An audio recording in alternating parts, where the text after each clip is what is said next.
Bismillahirrahmanirrahim. Welcome to Public Services Academy. My name is Qasim Zia and I am director here at Public Services Academy, a founding member of Public Services Academy along with my other colleagues, and I have been part of Public Services Academy since 2010, and by profession, primarily I am a CSS mentor.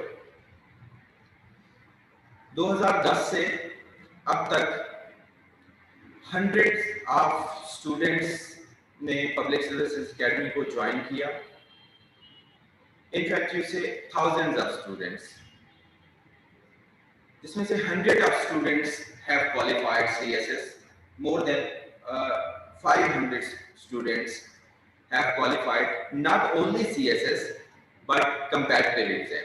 Competitive exam में CSS होता है, PMS होता है, PPSC की jobs होती हैं, FPSC की jobs होती हैं. तो डिफरेंट गवर्नमेंट जॉब्स के अंदर more than 500 aspirants have qualified competitive exam. तो थोड़ा सा मैं आप लोगों से स्टार्ट में पब्लिक सर्विसेज एकेडमी के हवाले से बात करना चाहूँगा और कुछ मैं अपने एक्सपीरियंसेस आप लोगों से शेयर करना चाहता हूँ. इसके अलावा हम यहाँ पे डिस्कस करेंगे कि why student fail in CSS, what student should do to qualify CSS, और प्राइमरीली इस ब्रीफिंग का जो बेसिक मोटिव है, पर्पस है, ये है कि CSS के स्पेशल ग्रुप के ऊपर आपको एक डिटेल ब्रीफिंग प्रोवाइड की जाए.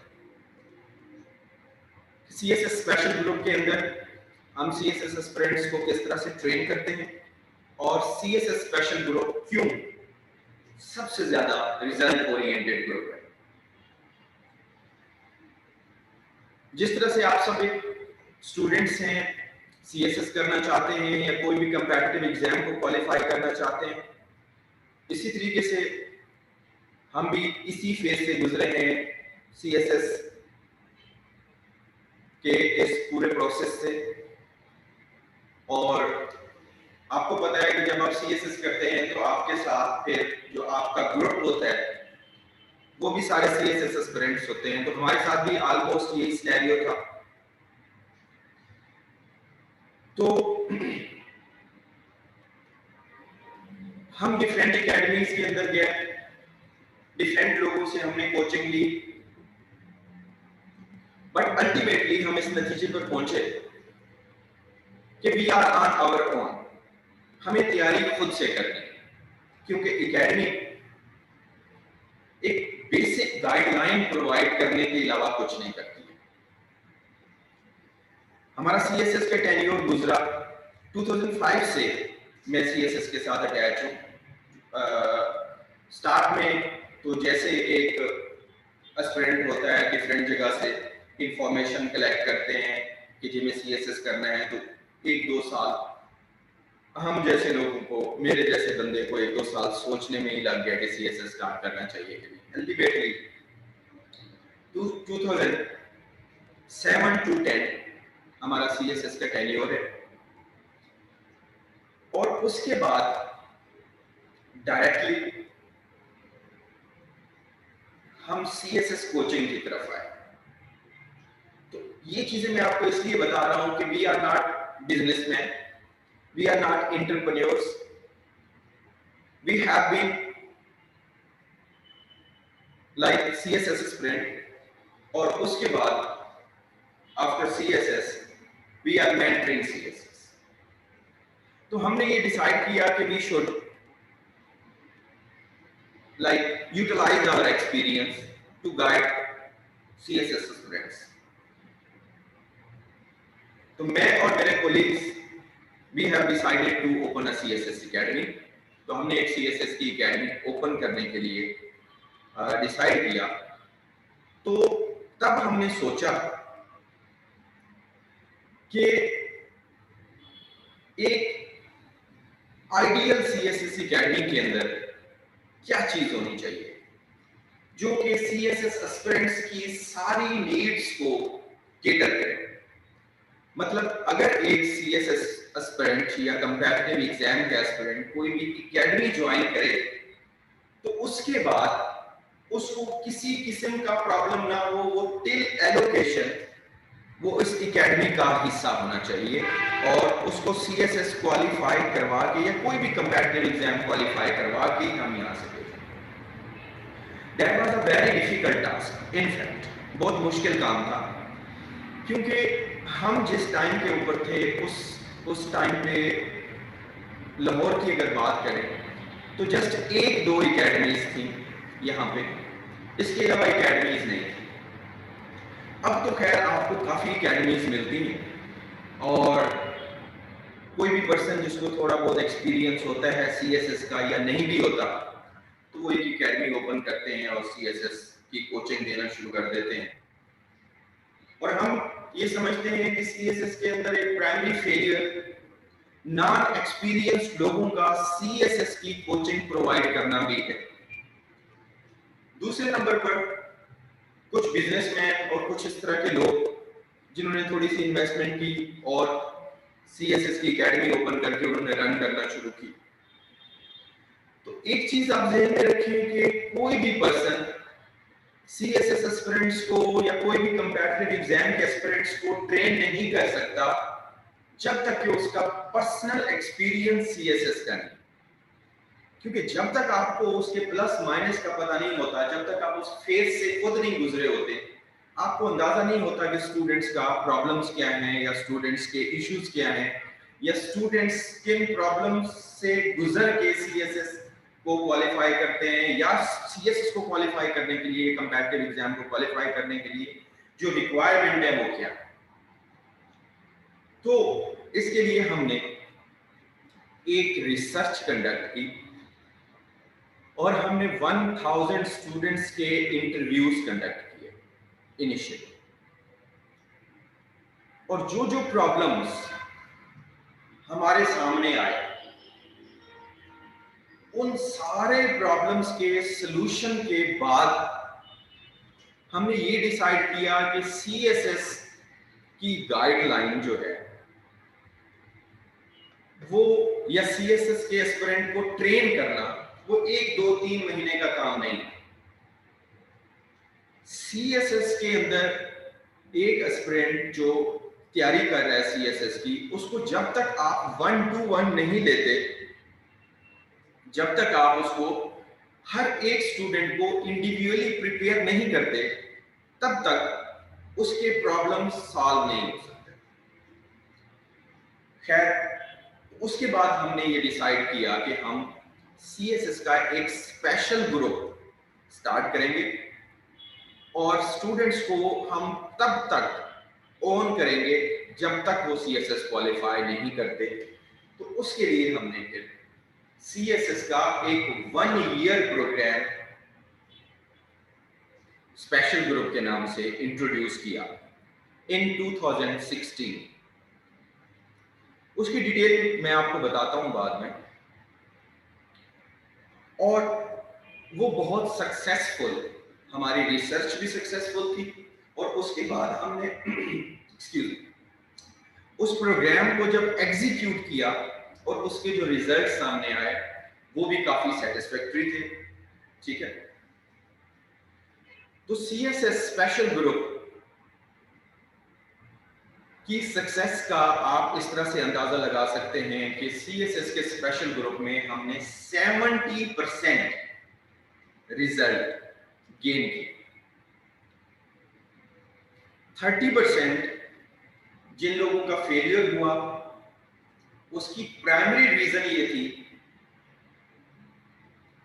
कि या तो उनकी लास्ट अटेम्प्ट थी या फिर वो उस तरह काम नहीं कर सके या उस पैरामीटर्स के ऊपर नहीं चल सके या उनकी पर्सनल प्रॉब्लम्स या किसी प्रॉब्लम्स की वजह से उन्होंने दरमियान में क्विट किया। तो इस सेंस के अंदर सीएसएस के जो प्रोग्राम स्पेशल ग्रुप में हमने डिवाइस किया उसमें जिन स्टूडेंट्स ने उस प्रोग्राम के अकॉर्डिंग एग्जैक्टली अकॉर्डिंग सीएसएस जो कि हमने प्लान डिवाइस किया था उसके अकॉर्डिंग काम किया, उन्होंने सीएसएस क्वालिफाई किया। तो पहली तो बात ये है कि इसकी सक्सेस स्टोरी ये है कि 70% ऑलमोस्ट, थोड़ा सा ज्यादा या कम, एक रफली एवरेज रिजल्ट हमने सिक्योर किया, जिसकी वजह से डिफरेंट लेवल के एस्पिरेंट्स ने सीएसएस क्वालिफाई किया। अब वो गवर्नमेंट सर्विसेज के अंदर अपनी जॉब कर रहे हैं। दूसरी सीएसएस स्पेशल ग्रुप की सक्सेस स्टोरी ये कि ऑलमोस्ट सारे सीएसएस इंस्टीट्यूट्स ने वो अपने अपने इंस्टीट्यूट्स के अंदर वो प्रोग्राम इंट्रोड्यूस किया। हमें उसमें कोई प्रॉब्लम नहीं कि एक हमारा प्रोग्राम जिसके ऊपर हमने काफ़ी मेहनत की, काफ़ी रिसर्च की और उसके बाद हमने वो प्रोग्राम डिवाइस किया, वो सीएसएस एस्पिरेंट्स को गाइड करने के लिए दूसरे इंस्टीट्यूट्स के अंदर यूज हो रहा है, तो that was not any issue for us. लेकिन इसमें एक प्रॉब्लम उस वक्त आया कि जब बहुत नॉन एक्सपीरियंस्ड लोग, एक ग्रुप ऑफ बिजनेसमैन ने सीएसएस की एकेडमीज ओपन करके वो इस स्पेशल ग्रुप 1 ईयर के प्रोग्राम को अपने इंस्टीट्यूट्स के अंदर इंट्रोड्यूस किया। वो प्राइमरीली उन्होंने इसलिए नहीं इंट्रोड्यूस किया कि हमने सीएसएस एस्पिरेंट को गाइड करना है, ये एक अच्छा प्रोग्राम हमने उनको देना है, बल्कि उस स्पेशल ग्रुप की फेम की वजह से और उसके रिजल्ट की वजह से उन्होंने उस प्रोग्राम को कैश करवाने की कोशिश की। अब मुझे मुनासिब नहीं लगता कि मैं उन इंस्टीट्यूट के यहाँ पे नाम लूं, क्योंकि वो हमारी एथिक्स के अगेंस्ट है कि हम नाम लें। लेकिन उससे बड़ा ब्लंडर ये हुआ कि जब उन एकेडमीज ने ये कहना शुरू कर दिया कि we are the pioneer of special group और 1 ईयर प्रोग्राम,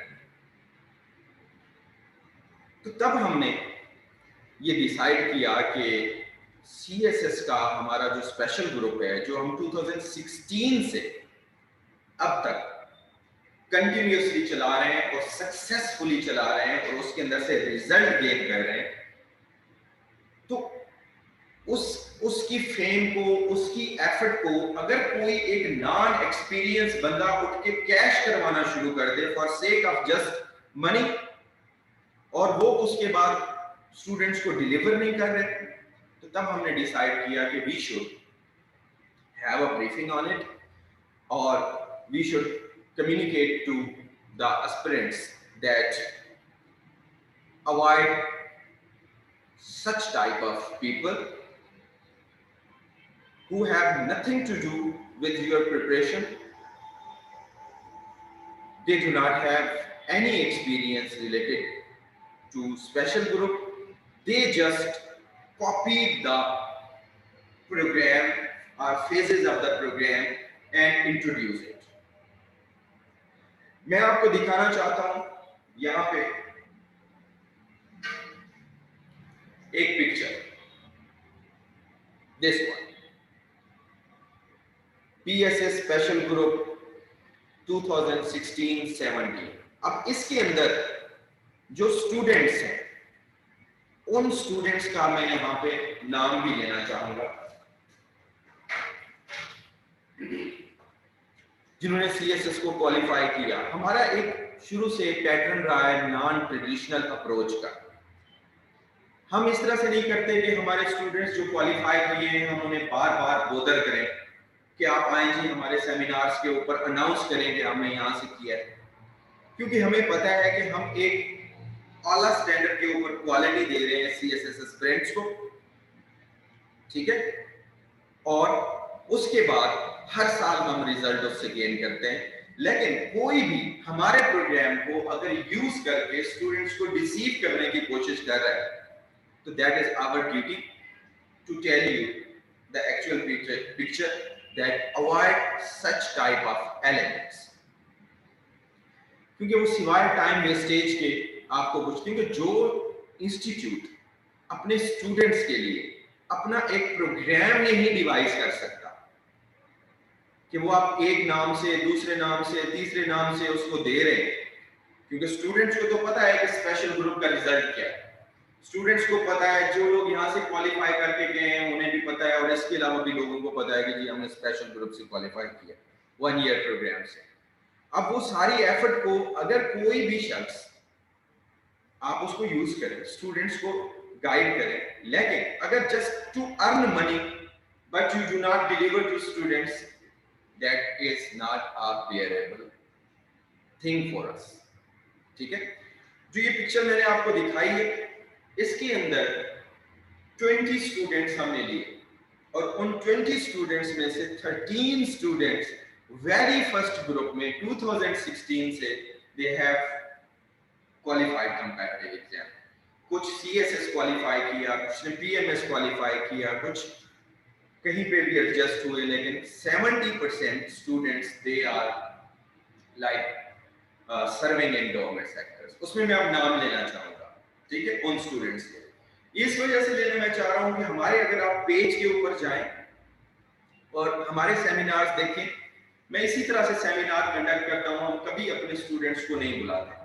इसका मतलब ये नहीं है कि एक स्टूडेंट अगर आपसे क्वालिफाई करके गया है तो आप बार बार बार बार उस शख्स को बोधन करें और उनको कहें कि जी आप हमारे बिहाफ पे हमारी एडवर्टाइजिंग करें और उस तरह से आप स्टूडेंट को अट्रैक्ट करें। ये हमारी स्ट्रेटेजी नहीं रही है शुरू से लेकर अब तक। फेसबुक पेज के थ्रू आपको ये वीडियो मिल जाएगी, और जो लोग यहाँ पे सेमिनार अभी अटेंड कर रहे हैं, आपके क्वेश्चंस भी मैं बाद में लूंगा।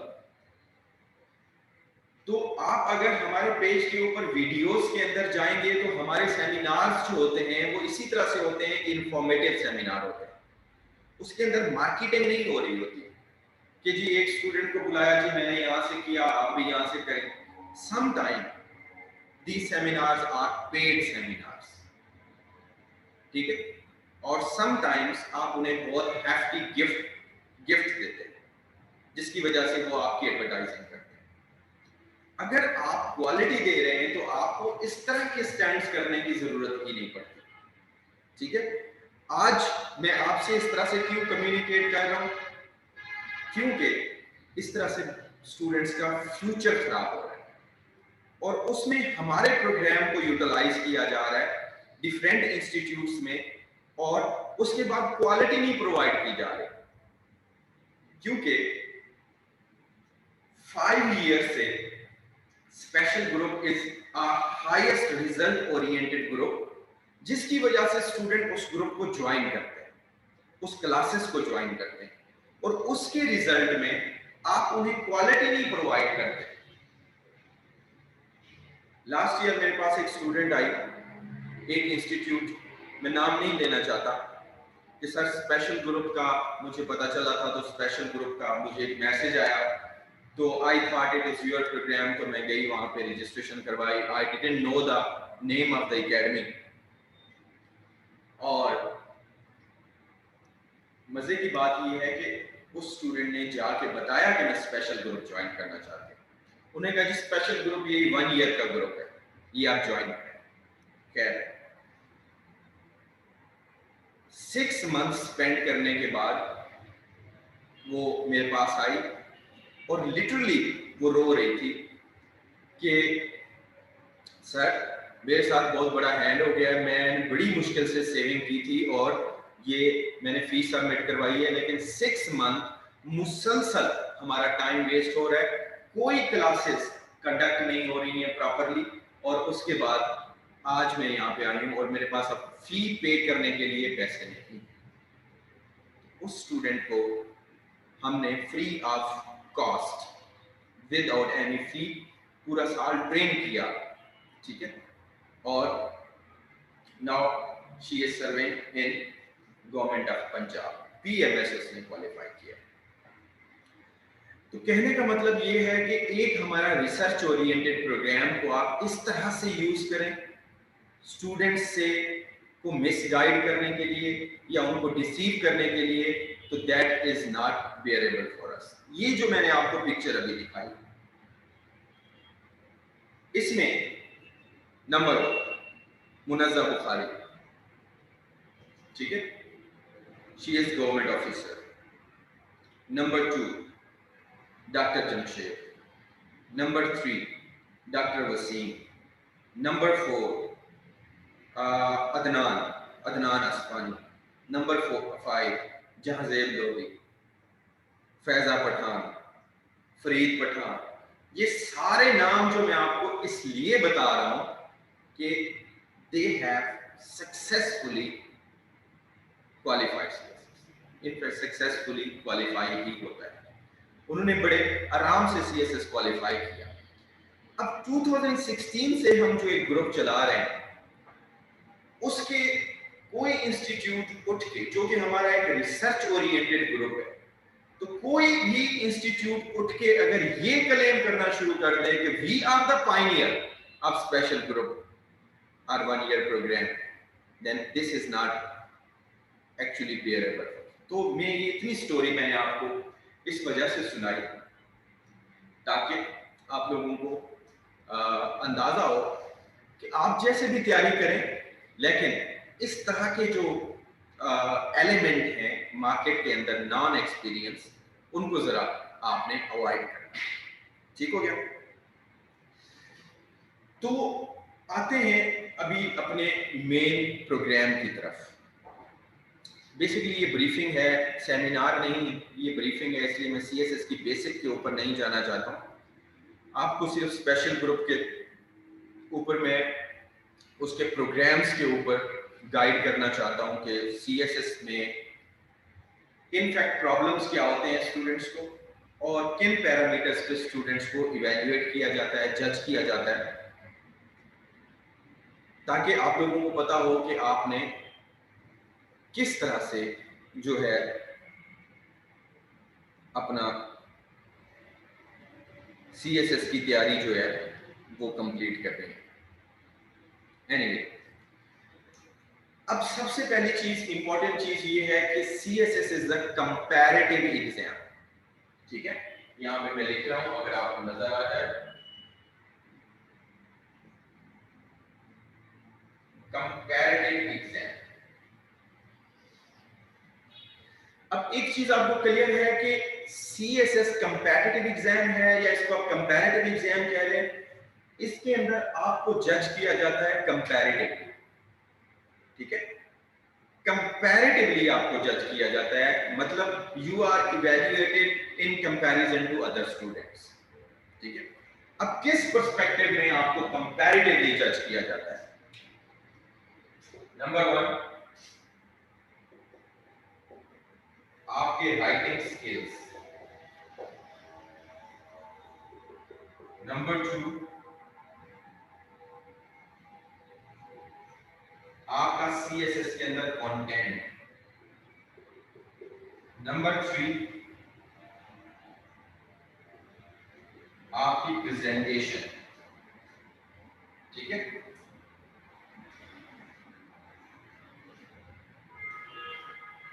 अब सबसे पहले आपके राइटिंग स्किल्स के अंदर क्या आता है? Number 1, English. आप सब लोगों को पता होना चाहिए कि सीएसएस के अंदर जो प्राइमरी फेलियर है वो फेलियर इंग्लिश का फेलियर होता है। प्राइमरीली सीएसएस के अंदर जो फेलियर है वो इंग्लिश का फेलियर है। ठीक है, ऑलमोस्ट 90% स्टूडेंट्स इंग्लिश के अंदर फेल होते हैं। उसके बाद कुछ स्टूडेंट्स ऐसे होते हैं जो कि एग्रीगेट के अंदर फेल होते हैं। ठीक हो गया? कुछ स्टूडेंट्स ऐसे होते हैं जो इंग्लिश और एग्रीगेट के अलावा किसी और सब्जेक्ट के अंदर फेल होते हैं। इन 3 कैटेगरी के अलावा सीएसएस के अंदर फेलियर नहीं है। अच्छा, अब इन तीनों फेलियर की काज ये 3 चीजें हैं। ठीक है, अब एक चीज आप ये ध्यान में रखें, और दूसरी चीज मैं आपको ये बताना चाहता हूं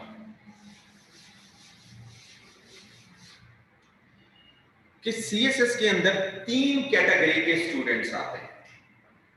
number 1 average students, number 2 above average students,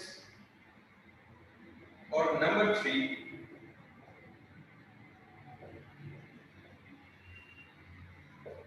below average student. अब ये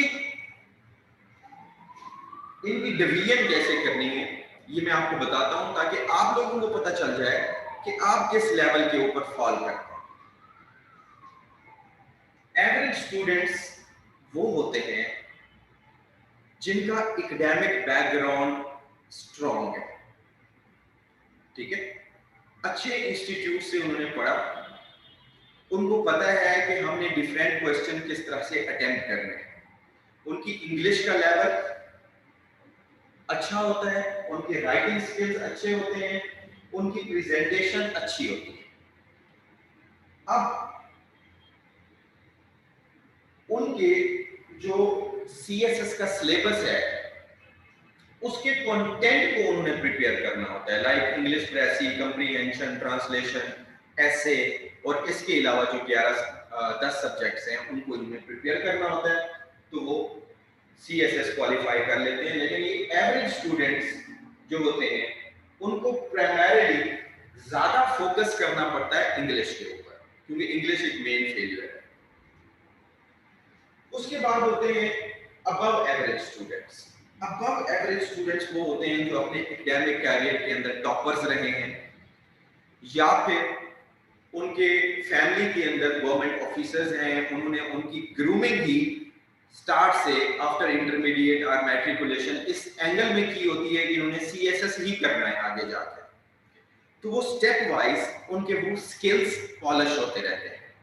या फिर फॉरेन ग्रेजुएट होते हैं, उनको राइटिंग स्किल्स में कोई इशू नहीं होता, उनकी इंग्लिश में कोई इशू नहीं होता, उनको प्रेसी, कंप्रीहेंशन, ट्रांसलेशन करने में कोई इशू नहीं होता, जस्ट उन्हें कुछ सब्जेक्ट्स प्रिपेयर करने होते हैं, तो उसके बाद वो इजीली सीएसएस क्वालिफाई कर लेते हैं।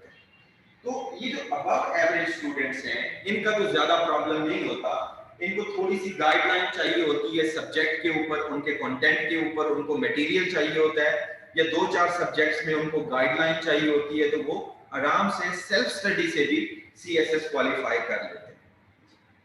लेकिन प्रॉब्लम होता है ज्यादातर एवरेज और बिलो एवरेज स्टूडेंट्स के लिए। अगर एक स्टूडेंट है जिसको जस्ट बेसिक गाइडलाइन चाहिए, तो उसको 4-5 मंथ में कंटेंट के ऊपर गाइडलाइन मिल जाती है, तो वो इजीली सीएसएस क्वालिफाई कर लेता है। लेकिन एक बिलो एवरेज स्टूडेंट है या एक एवरेज स्टूडेंट है, तो उसको उसके ये स्किल्स, राइटिंग स्किल्स को थोड़ा सा और पॉलिश करने की जरूरत होती है, उनकी प्रेजेंटेशन को पॉलिश करने की जरूरत होती है, और उनको कंटेंट भी थॉरोली करना पड़ता है।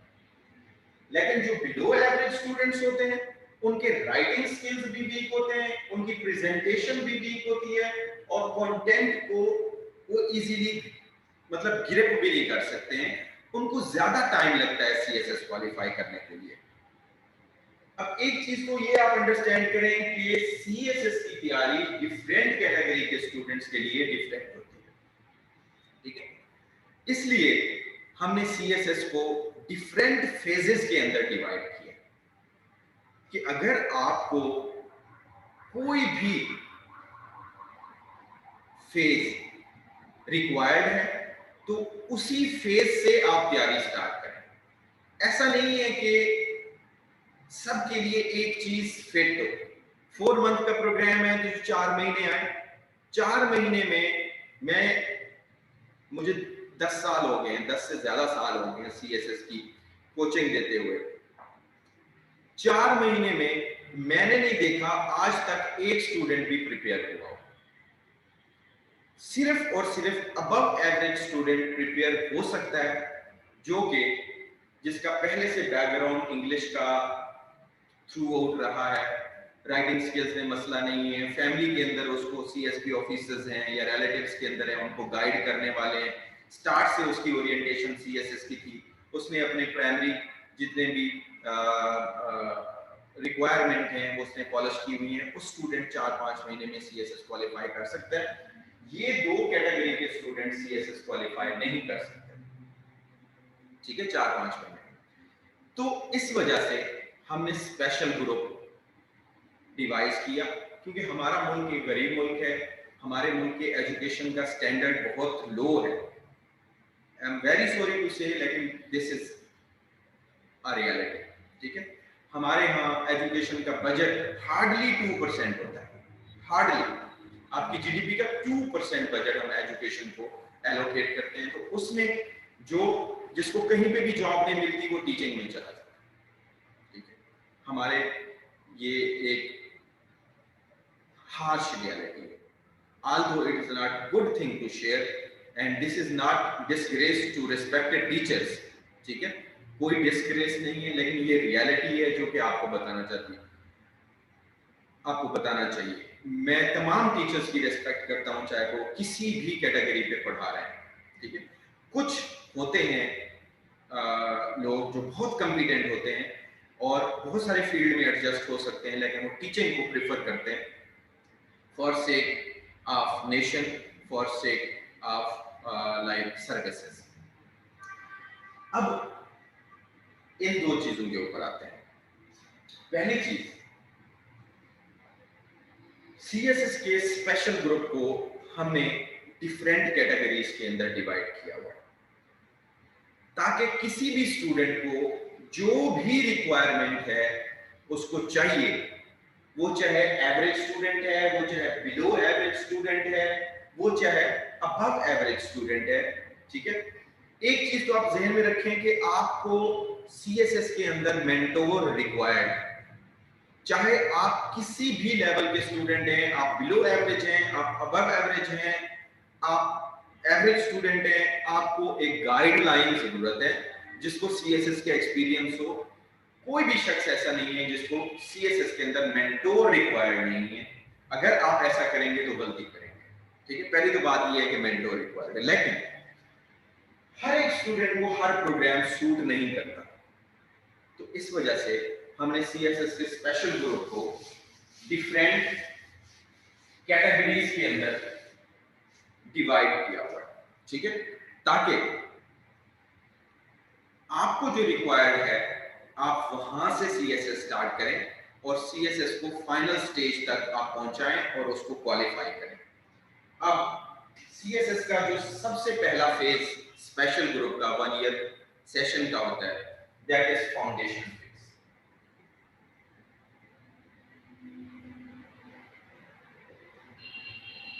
इसका दूसरा फेज होता है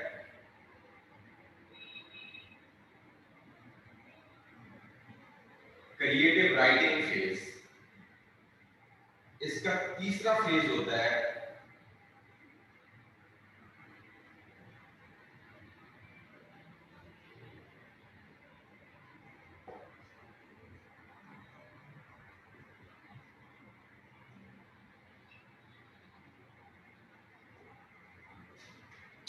ठीक हो गया। इसका फोर्थ फेज होता है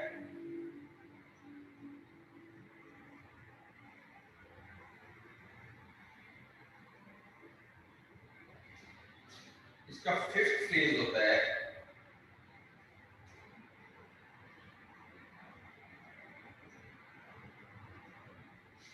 इसका सिक्स्थ फेज होता है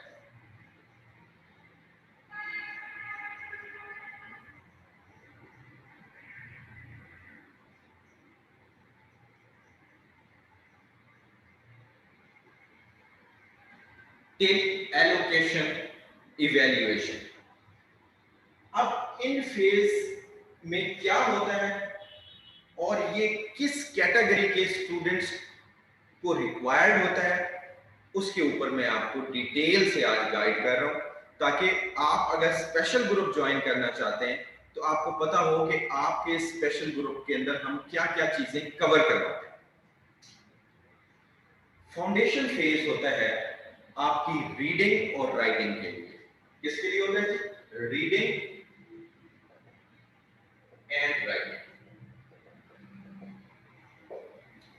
मेरा 10 साल का एक्सपीरियंस है और इस एक्सपीरियंस में मैंने ये फील किया है कि बहुत सारे स्टूडेंट्स आते हैं, सीएसएस एस्पिरेंट आते हैं जो बहुत मोटिवेटेड होते हैं कि उन्हें हर सूरत सीएसएस करना है, लेकिन वो कहते हैं कि बस हम एकेडमी पहुंचे और उसके बाद हमें पता चलेगा कि हम सीएसएस कर गए। ऐसा नहीं होता है सीएसएस के अंदर। स्टार्ट के अंदर मैंने आपको बताया कि सीएसएस कंपैरेटिव एग्जाम है, आपको कंपैरेटिवली एनालाइज किया जाता है। अगर आपने एक क्वेश्चन अटेम्प्ट किया है और उस क्वेश्चन में एक पेज के ऊपर 5-7 ग्रामेटिकल मिस्टेक्स हैं, वोकैबुलरी के यूजेज की मिस्टेक्स हैं, ठीक है, आपके राइटिंग स्किल्स के अंदर इशू है, तो कोई एग्जामिनर ऐसा नहीं है जो उस क्वेश्चन में आपको अच्छे मार्क्स दे, ठीक है, क्योंकि आप ऑफिसर बनने जा रहे हैं, आगे आपने नेशन को रिप्रेजेंट करना है, आपने एक डिस्ट्रिक्ट एडमिनिस्ट्रेटर बनना है, आपने तहसील को पूरी हेड करना है, आपने डिवीजन्स को हेड करना है, आपने प्रोविंसेस को हेड करना है, अपने अपने डिपार्टमेंट्स को, ठीक है। तो उसका मतलब ये है कि कोई भी स्टूडेंट ऐसा जिसकी रीडिंग और राइटिंग में मसला है, तो आप कभी ये सोच भी नहीं सकते कि वो सीएसएस के अंदर उसको क्वालिफाई कर सकता है, ठीक है। तो सबसे पहली चीज तो ये है कि आपकी रीडिंग और राइटिंग अच्छी होनी चाहिए। राइटिंग आपकी तब अच्छी होती है जब आपकी रीडिंग अच्छी होती है, और इस रीडिंग की बेस पे आप राइटिंग करते हैं। फाउंडेशन के अंदर पब्लिक सर्विसेज एकेडमी में जो हमारा टारगेट होता है वो ये होता है कि स्टूडेंट की इंग्लिश को हमने एरर फ्री करना है। यकीन करें कि यहाँ पे ग्रेजुएट्स आते हैं और उनको इज एंड आर का यूजेज पता नहीं होता, उनको आर्टिकल का यूजेज पता नहीं होता, उनको ये नहीं पता होता एंड कहाँ पे लगना है, आ कहाँ पे लगना है, दा कहाँ पे लगना है, टेंसेस के अंदर मिस्टेक्स होती हैं, सेंटेंस स्ट्रक्चर के अंदर मिस्टेक्स होती हैं। इसमें स्टूडेंट्स का कोई फॉल्ट नहीं, इसमें प्रॉब्लम हमारे एजुकेशन सिस्टम का है। हमारे एजुकेशन सिस्टम के अंदर वो चीजें इंप्रूव नहीं करवाई जाती जो कि इंप्रूव करवानी चाहिए। अब पहली चीज, अगर आप सीएसएस करना चाहते हैं तो सबसे पहले आप ये देखें कि आपकी रीडिंग कैसी है, आपकी जर्नल रीडिंग कितनी है, आपको सोशियो इकोनॉमिक पॉलिटिकल इश्यूज के ऊपर कितना पता है। अगर आपको कोई भी शख्स ये कहे कि जी पाकिस्तान की इकोनॉमी के ऊपर लिखें, तो आप ऐसा तो नहीं है कि एक पेज भी नहीं लिख सकते, और अगर आपने एक पेज लिख दिया है तो उसमें मल्टीपल ग्रामेटिकल मिस्टेक्स है, ऐसा नहीं होना चाहिए, ठीक है। कहीं से भी आप तैयारी कर रहे हैं, कैसे भी कर रहे हैं तैयारी, सबसे पहले तो ये समझ लें सीएसएस की एलिजिबिलिटी के अंदर आता है। अगर आपकी फाउंडेशन ही वीक है तो आप सीएसएस के लिए एलिजिबल ही नहीं, एज पर रूल तो आप एलिजिबल है, लेकिन फिर मैं ये अपने एक्सपीरियंस की बेस पे बता रहा हूं, तो आपको बाकी कोई चीज स्टार्ट नहीं करनी चाहिए जब तक आपकी फाउंडेशन वीक है। और यहां पे मैंने देखा है कि 90% स्टूडेंट्स को की फाउंडेशन वीक होती है, ठीक है। अब फाउंडेशन के अंदर स्पेशल ग्रुप में हम क्या करते हैं, इसमें सिर्फ एक ही टारगेट होता है हमारा, एरर फ्री राइटिंग। कौन सी राइटिंग? Error free writing. मतलब आप एक पेज लिखें, आप 2 पेज लिखें, आपकी वोकैबुलरी की मिस्टेक नहीं होनी चाहिए, आपकी स्पेलिंग की मिस्टेक नहीं होनी चाहिए, आपकी ग्रामर की मिस्टेक नहीं होनी चाहिए, आपकी सेंटेंस स्ट्रक्चर की मिस्टेक नहीं होनी चाहिए, नंबर 1। नंबर 2, आपके जो माइंड के अंदर जो थॉट्स हैं आप उसको पेपर के ऊपर उतार सकते हैं विदाउट एनी मिस्टेक, ठीक है। और ये 90% स्टूडेंट्स के अंदर होता है, एरर फ्री इंग्लिश नहीं होती। हाँ, जो अबव एवरेज स्टूडेंट्स होते हैं, जिनका एकेडमिक बैकग्राउंड बहुत स्ट्रांग होता है, उनमें ये प्रॉब्लम नहीं होता, लेकिन मोस्टली स्टूडेंट्स के अंदर ये प्रॉब्लम होता है कि उनकी फाउंडेशन बहुत बहुत वीक होती है। ठीक हो गया? फाउंडेशन क्या होती है? बहुत वीक होती है। अब सबसे पहले जो स्पेशल ग्रुप के अंदर स्टूडेंट आता है, हम उसकी फाउंडेशन चेक करते हैं। अगर तो उसका हम टेस्ट लेते हैं, 1 पेज, 2 पेज, 3 पेज, अगर तो उसकी फाउंडेशन में मसला है तो सबसे पहले आपको फाउंडेशन करवाई जाएगी। और ये टेस्ट आप अपना खुद भी कर सकते हैं। कैसे? कोई भी न्यूज़पेपर लें, डॉन का न्यूज़पेपर लें, ज्यादातर रिकमेंडेड होता है डॉन, क्योंकि उसकी मॉडरेट इंग्लिश होती है, बहुत मुश्किल नहीं होती, बहुत आसान नहीं होती, और उसका पॉइंट ऑफ व्यू भी मॉडरेट होता है, ठीक है। डॉन का जो दरमियान वाले पेज पे कॉलम होते हैं वो आप निकालें, कॉलम पढ़ें। अगर तो आपको वो कॉलम आप इजीली पढ़ सकते हैं, आपको वो पूरे का पूरा कॉलम आराम से समझ में आ गया है, ठीक है, कोई वोकैबुलरी, कोई वर्ड ऐसा नहीं है जिसके आपको मीनिंग नहीं पता, ठीक है, आप इजीली आपने उसको कंप्रीहेंड कर लिया है, तो इसका मतलब ये है कि आपकी रीडिंग में कोई प्रॉब्लम। अगर उसमें 5 वर्ड्स, 10 वर्ड्स, 20 वर्ड्स ऐसे निकलते हैं कि उनकी मीनिंग्स का आपको नहीं पता, तो इसका मतलब ये है कि आपकी रीडिंग वीक है, ठीक है। उसके बाद अगर उस आर्टिकल को आप अपनी लैंग्वेज के अंदर लिखते हैं और किसी को भी चेक करवा देते हैं कि जी ये मेरा पैसेज है, इसको इवैल्यूएट कर दें, अगर आपकी उसमें स्पेलिंग की मिस्टेक्स हैं, आपकी ग्रामर की मिस्टेक्स हैं, आपके वोकैबुलरी की यूजेज की मिस्टेक्स हैं, तो इसका मतलब ये है कि आपकी राइटिंग पे भी मसला है। आपको सीएसएस की तरफ, दूसरे फेजेस की तरफ नहीं जाना चाहिए, सबसे पहले आपकी फाउंडेशन इंप्रूव करना चाहिए, ठीक है। ऐसे स्टूडेंट्स को सीएसएस की फाउंडेशन में हम क्या करते हैं कि उनको डेली बेसिस पे रीडिंग मटेरियल देते हैं, और रीडिंग मटेरियल भी हम वो देते हैं जो उनके सीएसएस के कोर्स के अंदर हेल्प करे।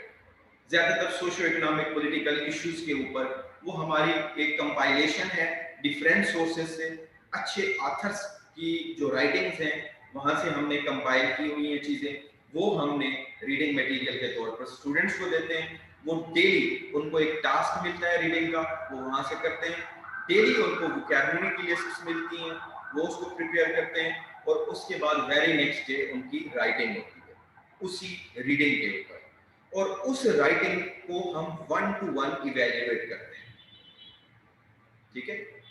क्या करते हैं? 1 to 1 इवैल्यूएट करते हैं।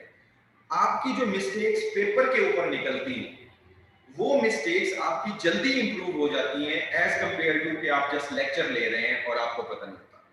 तो फाउंडेशन तकरीबन 1.5 से 2 महीने का टेन्योर होता है जिसमें आपका डेली रीडिंग मटेरियल होता है, आपकी डेली राइटिंग होती है, आपका डेली टेस्ट होता है, डेली आपकी चेकिंग होती है और 1 to 1 होती है। और इस फाउंडेशन को आप तब तक नहीं छोड़ सकते जब तक आपकी रीडिंग और राइटिंग का मसला सॉल्व नहीं हो जाता।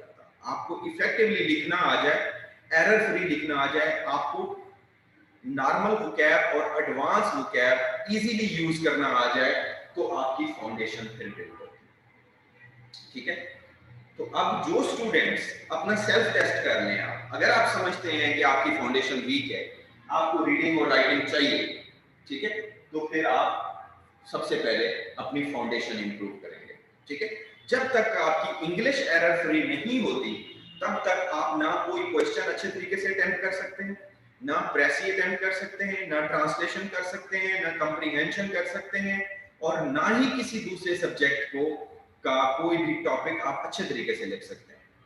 कभी भी उस स्टूडेंट के साथ आप कंपीट नहीं कर सकते जिसकी रीडिंग और राइटिंग में कोई मसला नहीं है। अगर आपकी पेज के ऊपर ग्रामेटिकल मिस्टेक्स हैं, छोटे छोटे सेंटेंसेस आप लिख रहे हैं, नॉर्मल मैट्रिक या एंटर लेवल के आप सेंटेंसेस बना रहे हैं, तो एग्जामिनर कभी भी आपको इनकरेज नहीं करेगा।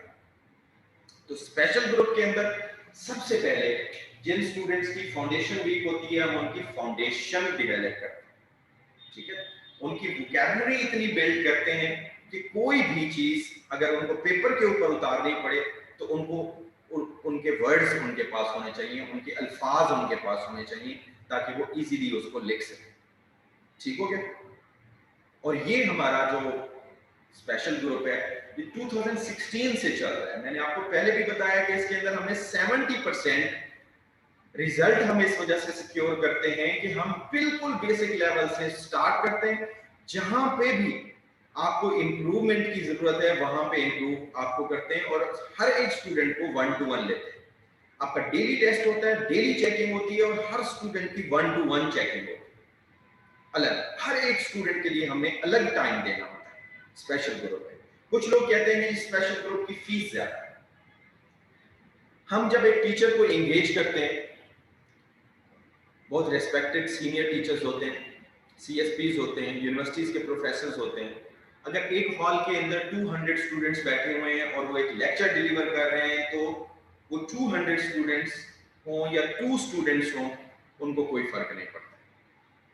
फर्क तब पड़ता है जब हर एक स्टूडेंट्स को आप इंडिविजुअली लेते हैं, जिसकी वजह से हम स्पेशल ग्रुप के एक ग्रुप के अंदर 20 से ज्यादा स्टूडेंट्स ले ही नहीं सकते, क्योंकि हम उनके टेस्ट फिर नहीं चेक कर सकते।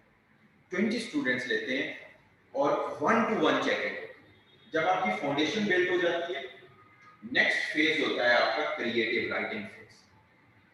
इसका मतलब ये है कि आपको ऐसे लिखना पड़े तो आपको ऐसे आराम से आप लिखें किसी भी टॉपिक के ऊपर, आपके पास कंटेंट भी हो, आपकी इंग्लिश भी अच्छी हो, आपको टेक्निक्स भी आती हैं। क्रिएटिव राइटिंग के फेज के अंदर हम स्टूडेंट्स को प्रेसी, कंप्रीहेंशन, ट्रांसलेशन, एसे, इसके ऊपर पूरी ग्रिप करवाते हैं।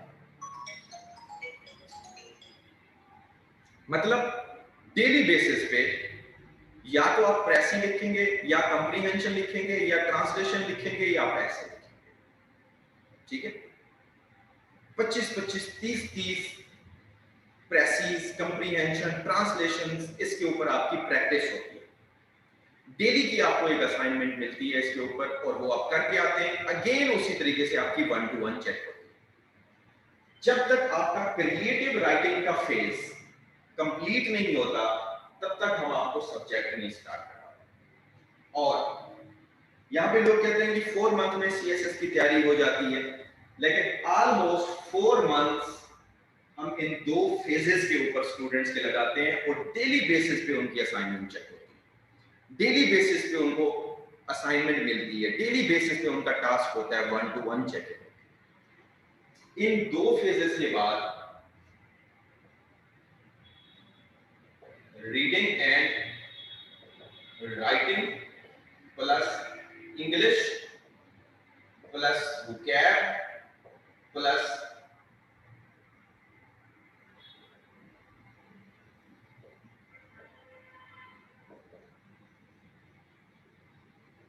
जनरल नॉलेज, या आप इसको करंट अफेयर भी कह सकते हैं, ये स्टूडेंट का इंप्रूव हो जाता है। In other words you may से कि स्टूडेंट का जो सीएसएस की इंग्लिश के अंदर फेलियर है, वो फेलियर के पहले 2 फेजेस के अंदर हम रिमूव करते हैं। मैंने आपको स्टार्ट के अंदर बताया कि सीएसएस के अंदर प्राइमरी फेलियर ही इंग्लिश के अंदर है। दूसरे नंबर के अंदर फेलियर होते हैं एग्रीगेट के अंदर, कि आपको 600 से ज्यादा नंबर चाहिए होते हैं, लेकिन वो 600 नंबर आपके पूरे नहीं हो पाते, ठीक है। और तीसरे नंबर पर फेलियर होता है किसी सब्जेक्ट के अंदर। अब इन 2 फेजेस के अंदर सीएसएस का जो फेलियर है वो हम रिमूव कर देते हैं, ठीक है। अब आगे फिर आप एंटर होते हैं कंपटीशन के अंदर, ठीक है। अब उन 90% स्टूडेंट्स जो इंग्लिश के अंदर फेल होते हैं, आप उनकी कैटेगरी में फॉल नहीं कर रहे, ठीक है। अब आप उन स्टूडेंट्स की कैटेगरी में फॉल करेंगे जिनके दरमियान कंपटीशन होता है। उसके बाद फेज स्टार्ट होता है सिलेबस कवरेज फेज। इसके अंदर आपके ज़ाहिर 12 पेपर्स होते हैं, जिसमें इंग्लिश के ऊपर आपका काम पहले 4 मंथ में हो जाता है, करंट अफेयर के ऊपर काम भी आपका पहले 4 मंथ में हो जाता है। बाकी इसमें आपके रहते हैं रिमेनिंग 9 सब्जेक्ट्स। 9 सब्जेक्ट हम आपको कवर करवाते हैं 4 to 6 मंथ, तकरीबन 2-2 सब्जेक्ट्स करवा के हम आपको एक कंप्लीट करवाते हैं। अब यहाँ पे एक प्रॉब्लम है, ज्यादातर स्टूडेंट जाते हैं मार्केट में, लोकल बुक्स परचेज कर लेते हैं और वो समझते हैं कि इसका कंटेंट पूरा पढ़ने के बाद हमारा सब्जेक्ट तैयार है। स्टार्ट में मैंने आपको बताया था कि सीएसएस की जो नेचर है वो कंपैरेटिव है। सीएसएस के अंदर एनालिसिस ही आपका कंपैरेटिव होता है। इंग्लिश भी आपकी कंपैरेटिवली चेक होती है, वोकैबुलरी भी आपकी कंपैरेटिवली चेक होती है, राइटिंग स्किल्स भी आपके कंपैरेटिवली चेक होते हैं। इसी तरीके से ये जो सिलेबस है आपके पेपर्स का, उसका जो कंटेंट है वो किसका कितना क्वालिटी का कंटेंट है, उसके ऊपर भी आपका कंपैरेटिव एनालिसिस होता है। हम कभी भी स्टूडेंट्स को रेडीमेड बुक्स रेकमेंड नहीं करते, ठीक है। आपके जो नोट्स या आपके जो लेक्चर्स, आपके जो हैंडआउट्स होते हैं, वो सारे के सारे फॉरेन ऑथर्स की बुक्स से होते हैं, या फिर टीचर्स ने जो डिफरेंट बुक से मटेरियल कंपाइल किया होता है। एक चीज ध्यान में रखें कि सीएसएस के अंदर ज्यादातर मटेरियल कंपाइल्ड होता है, इसमें राइटर्स नहीं होते कि अपना खुद से लिखेंगे। हैंड रिटन नोट्स होते हैं, कंपाइल्ड नोट्स होते हैं, लेकिन वो नोट्स होते हैं जो आपके बाकी स्टूडेंट से आपका मतलब एक डिफरेंस क्रिएट करेंगे। ठीक हो गया। इस कंटेंट कवरेज के फेज में आपकी नोट्स मेकिंग होती है जो कि शॉर्ट नोट्स होते हैं। अब हम इस फेज से गुजरे, हमें पता है कि एंड वाले दिनों में जब आपके पेपर्स हो रहे होते हैं तो जितना हेल्पफुल आपके शॉर्ट नोट्स होते हैं इतना हेल्पफुल कोई चीज नहीं होती, क्योंकि आपके पास बहुत शॉर्ट टाइम होता है, आपके मॉर्निंग इवनिंग पेपर्स होते हैं, ठीक है, तो उसमें आपको शॉर्ट नोट्स में आपको जल्दी जल्दी चीजें रिवाइज करनी होती है। एक तो ये है कि थारोली आपके लेक्चर्स होते हैं, नोट्स आपको वो दिए जाते हैं जो कि बाकी किसी के पास नहीं होंगे। पब्लिक सर्विसेज एकेडमी के नोट्स नहीं देखेंगे आप किसी के पास, और हम स्ट्रिक्टली ये कहते हैं स्टूडेंट्स को कि किसी से भी नोट्स शेयर नहीं करना, चाहे वो आपका कितना भी क्लोज फ्रेंड नहीं है, आपने उससे नोट्स नहीं शेयर करना, क्योंकि ये वो चीज है जो आपका डिफरेंस क्रिएट करती है बाकी स्टूडेंट्स। अगर हमारे नोट्स भी इस तरह से सर्कुलेट होना शुरू हो जाए तो फिर कोई डिफरेंस नहीं रहेगा हमारे स्टूडेंट में और बाकी स्टूडेंट्स में। आप चले जाएं यहाँ पे लाहौर के अंदर या किसी दूसरे शहरों के अंदर, आपको हर एकेडमी की पब्लिकेशंस मिलेंगी, लेकिन पब्लिक सर्विसेज एकेडमी की आपको पब्लिकेशन नहीं मिलेगी। ठीक है, आप फोटोकॉपी के ऊपर चले जाएं, आपको हर एकेडमी के नोट्स नजर आएंगे, आपको पब्लिक सर्विसेज एकेडमी के नोट्स नहीं नजर आएंगे। ठीक है, हम अपने नोट्स नहीं शेयर करते सिवाय अपने स्टूडेंट्स के।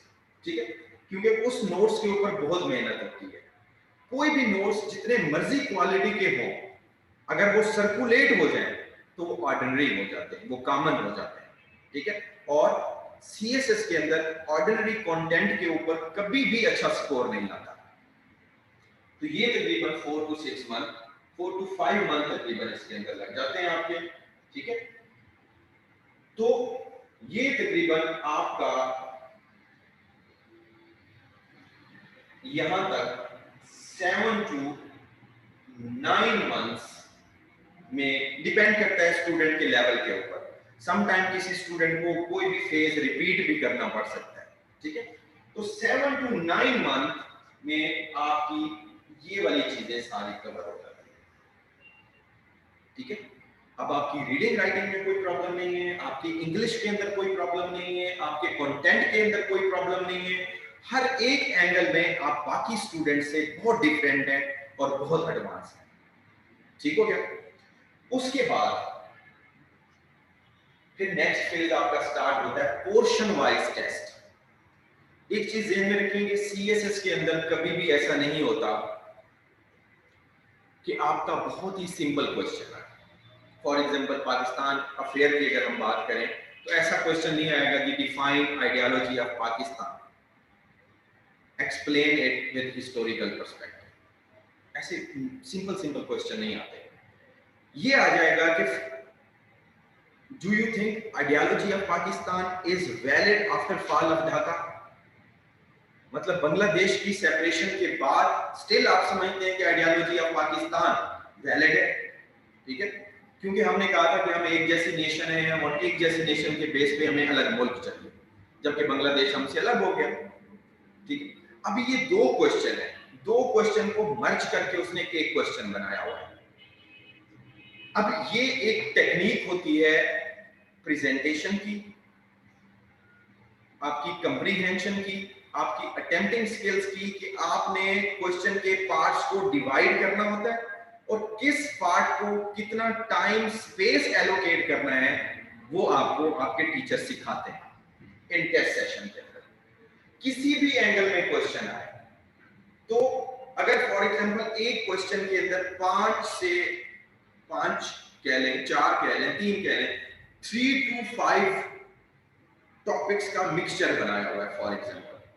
ठीक है, 2 से 3 टॉपिक का मिक्सचर बनाया हुआ है, तो किस टॉपिक को कैसे दूसरे टॉपिक के साथ लिंक करना है, किस पोर्शन को कितना टाइम और स्पेस एलोकेट करना है अपने शीट पे, आपने पूरे टाइम के अंदर पेपर कैसे अटेम्प्ट करना है, ये भी एक स्किल होता है। और इस वजह से भी स्टूडेंट फेल होते हैं कि उनका प्रेजेंटेशन अच्छी नहीं होती, उनका एक्सप्रेशन अच्छा नहीं होता, उनसे टाइम मैनेज नहीं होता।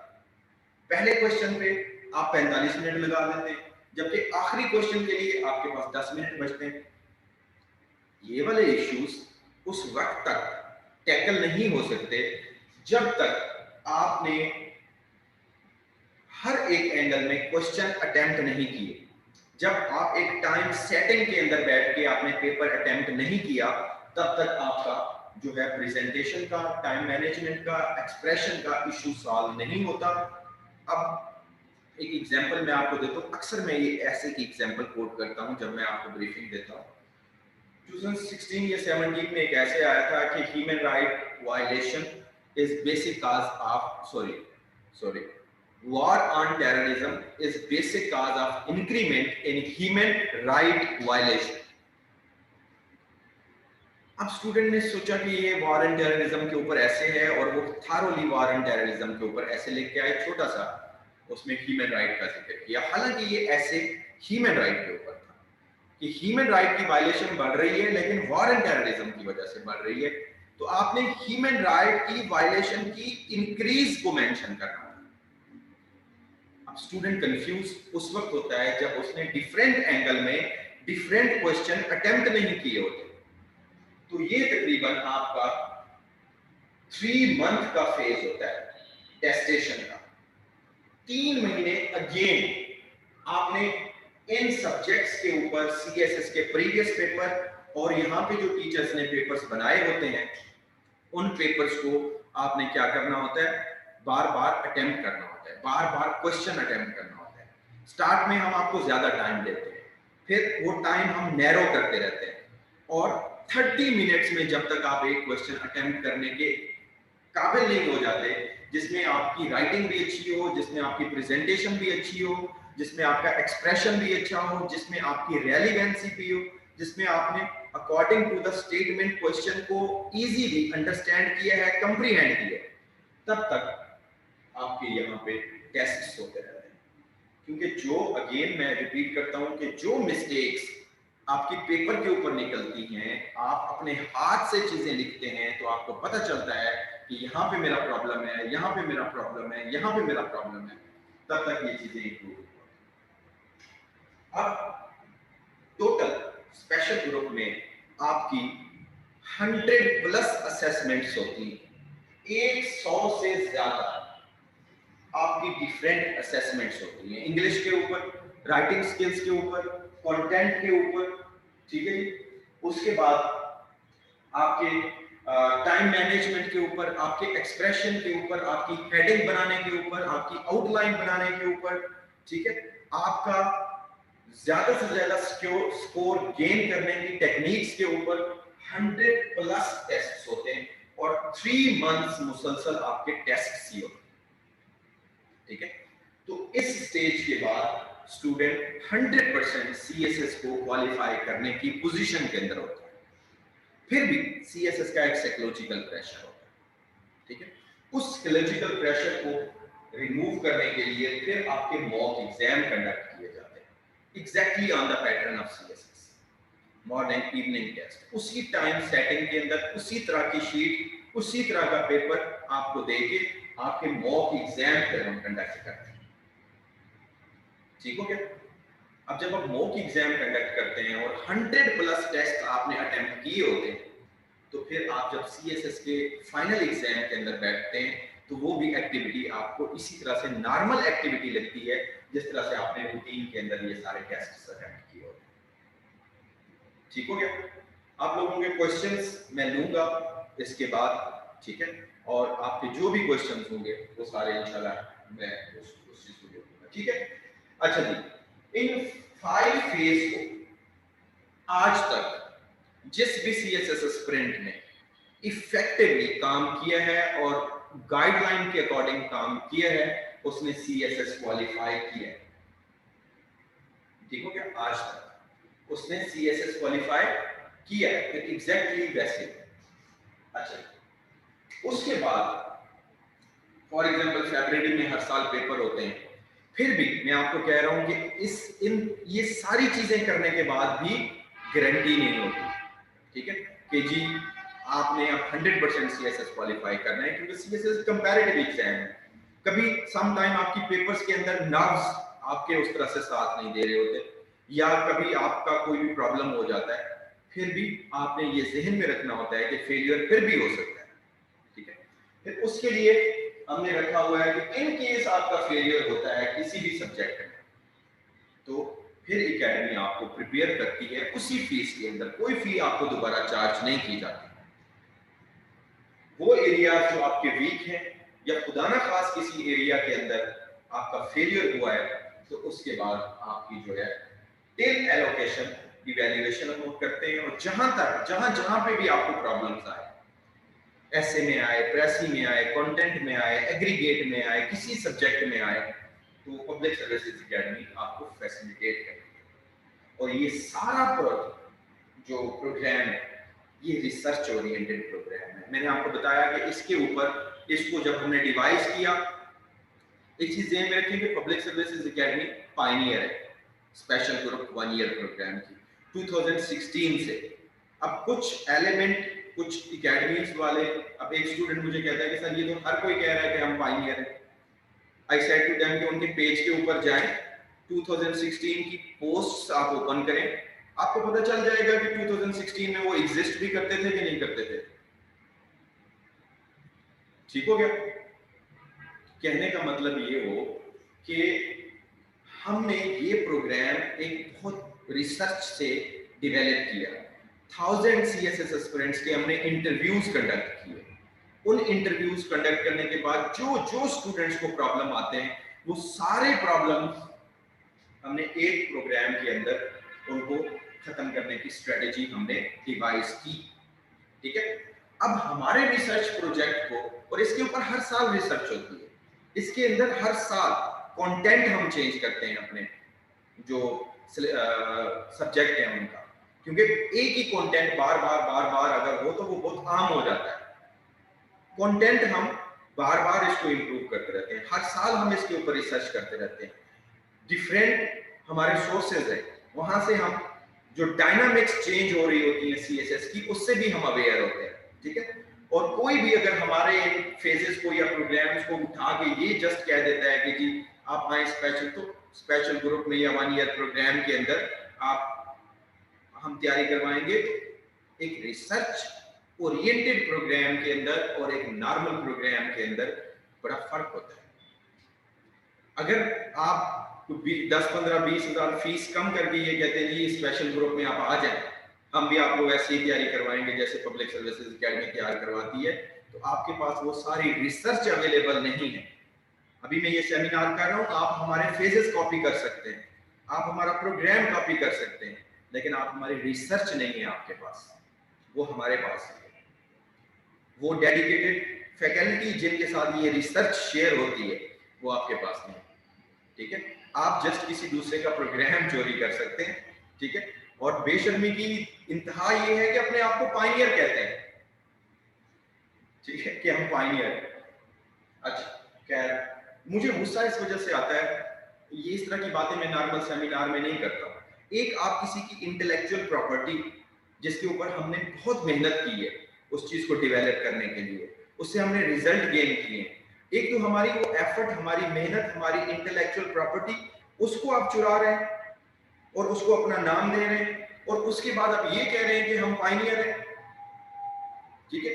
मैंने आपको पहले भी बताया था, this is our first special group. ठीक है?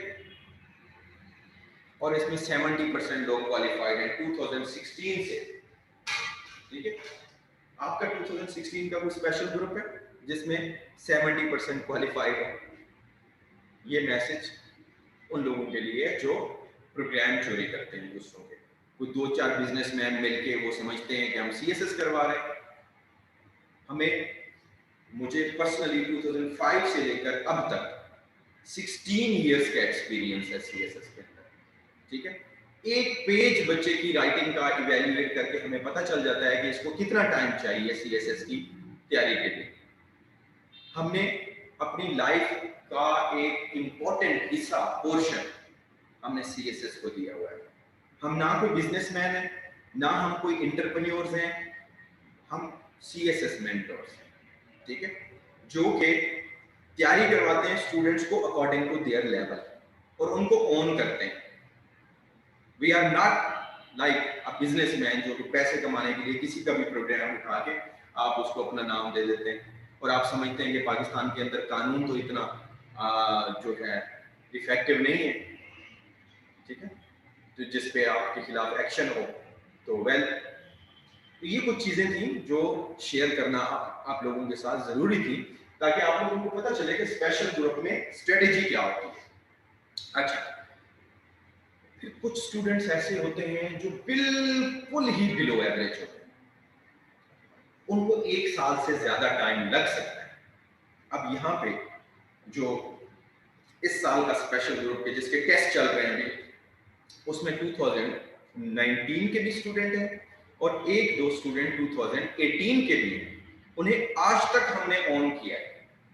अगर उन्हें किसी भी प्रॉब्लम की वजह से वो कंटिन्यू नहीं रख पाए या किसी भी वजह से उनका फेलियर हुआ, तो हम उनको ऑन करते हैं टिल एलोकेशन। लेकिन उसमें एक कंडीशन है कि आप लोगों को मैं बता रहा हूं कि आप लोगों की सीरियसनेस हमें शो होनी चाहिए। ऐसा नहीं हो कि आप मुसलसल टेस्ट के अंदर भी एब्सेंट हो, आपकी अटेंडेंस भी शॉर्ट हो और उसके बाद आप कहें कि जी आप हमें ये सारा कुछ रिपीट करवाते जाए। नहीं, वो स्टूडेंट जो डिटरमिन्ड है, जो फुल फ्लैज अपनी एफर्ट पुट कर रहा है और उसके बाद उसका फेलियर होता है, तो हम रिस्पॉन्सिबल है, हम उस चीज को रिपीट करवाएंगे आपको, हम आपको टिल एलोकेशन लेके चलेंगे, ठीक है।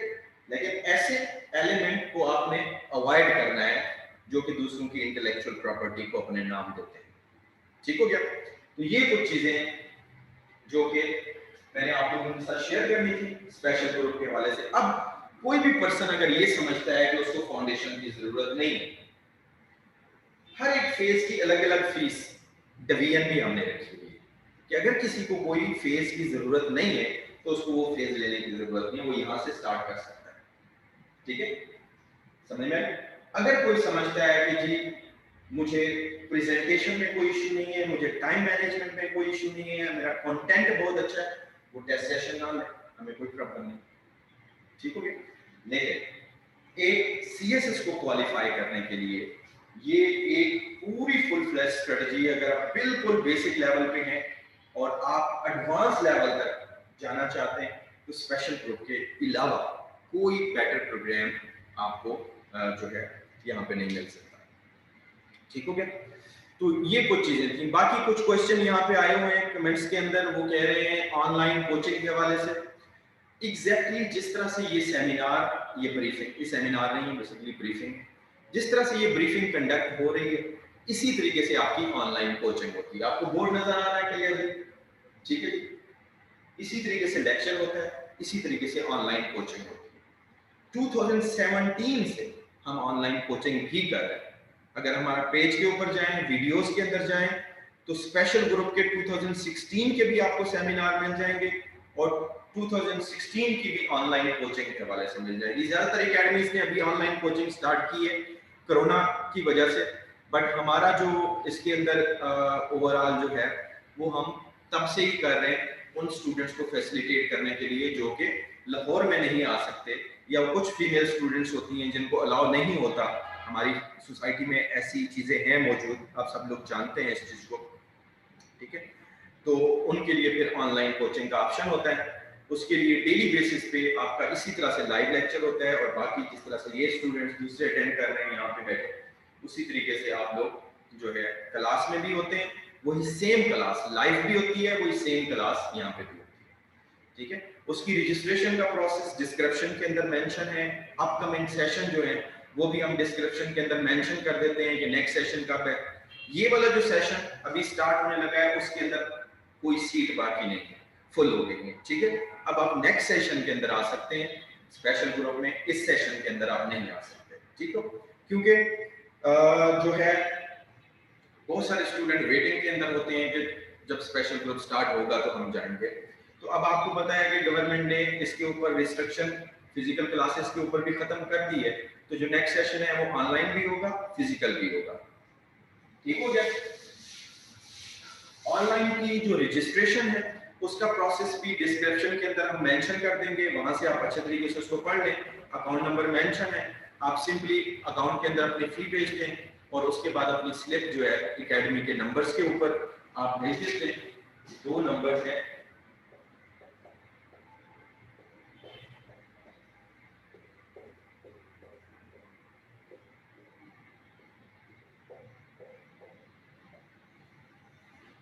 कॉल कर सकते हैं, आप व्हाट्सएप कर सकते हैं, ठीक है, इन दोनों नंबर्स के ऊपर। और अपनी स्लिप आप फीस डिपॉजिट करा के अपनी स्लिप जो है आप इन नंबर्स के ऊपर भेज सकते हैं। बाकी जो नेक्स्ट सेशन है वो आपको डिस्क्रिप्शन के अंदर उसकी डिटेल मिल जाएगी। और अभी मैं आप लोगों के क्वेश्चन आंसर सेशन लूंगा, ठीक है, और उसके बाद फिर अगर आपके कोई क्वेश्चंस हैं इससे रिलेटेड तो वो आप कर सकते हैं, ठीक है। तो ये ओवरऑल सारी की सारी स्पेशल ग्रुप के हवाले से डिटेल है, ठीक है, और जो कि इस ब्रीफिंग के अंदर शेयर करना बहुत जरूरी है जी, ठीक है। तो अब लेते हैं हम क्वेश्चंस, आपके क्वेश्चंस।